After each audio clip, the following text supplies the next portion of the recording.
14 ka mga barangay ang bag-ong gideklara nga drug-cleared barangay sa Davao City. Busa, miabot na sa 81 ka barangay sa syudad ang drug-cleared na. Anang report ni Argel Relator.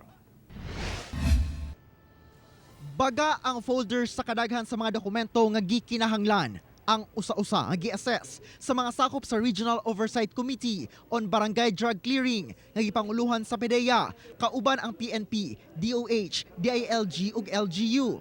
Kini ato sa deliberation alang sa 14 ka mga barangay sa Davao City nga aplikante aron madeklarang drug-cleared barangays, lakip ang Talomo River, Gumalang, Tagakpan, Talandang, Los Amigos, Manuel Gianga, Biao Eskwela, Balingaeng, Matina Biao, Takunan, New Valencia, Alambre, Tungkalan ug 36-D. When we say drug-cleared barangay, sir,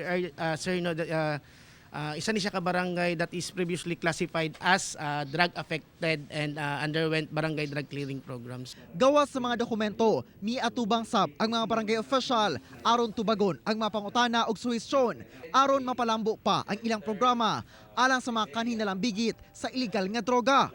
Sa kabahin sa 36-D, misunod gayud kuno sila sa mga proseso ug pamaagi aron mapaubos sa mga programa sa gobyerno ang ilang upat ka mga ginsakpan ug mahilayo sab sa pagbalik nga malambigit sa illegal nga droga. Ginalantaw pod ang ilahang mga health o naapod na sila'y anong gitawag o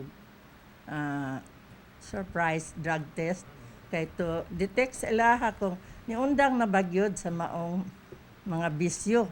Sa 182 ka mga barangay sa syudad, ana-ana sa 81 ka mga barangay ang nadeklarang drug cleared.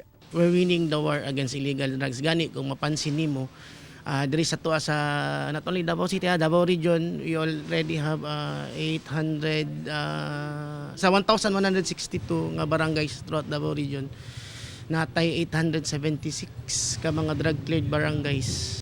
Nagkadaghan man ang ihap sa mga lugar nga gideklara na nga drug-cleared barangays. Apan magparayon gihapon ang hugot nga monitoring sa PDEA sa mga padayon sab nga nagadula og illegal nga droga. Kauban si Metro Awing sa kamera. Ako si Argel Relator para sa One Mindanao.